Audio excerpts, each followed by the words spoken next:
উপরে পাহাড়ে গিয়ে জঙ্গলে গিয়ে গাছে পাতা ফলমূল খেয়ে জীবন ধারণ করতে হয়েছে।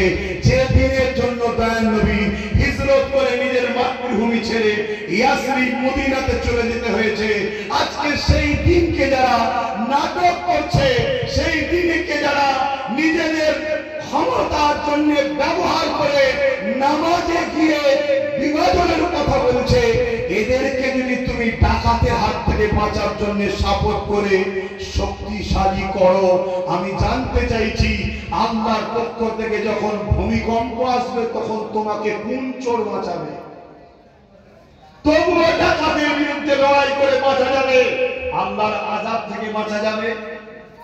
তাই অতএব তোমার কাছে বড় দুশমন হোক আর ছোট দুশমন হোক সমান সমান। এটা মনে রাখবে যে নামাজের বিরোধী সেও যেমন আমার দুশমন, যে মসজিদের বিরোধী সেও যেমন আমার কাছে দুশমন, যে মাদ্রাসার বিরোধী সেও আমার কাছে দুশমন।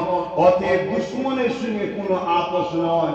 বড় দুঃখ লাগে কিছু মানুষকে দেখে, তারা কি বদরের ইতিহাস ভুলে গেছে, তারা কি খালিদ বিন ওলীদকে ভুলে গেছে, তারা কি ভুলে গেছে সালাউদ্দিন আইবির কথা? অনেকে বলে কি করা যাবে, আমরা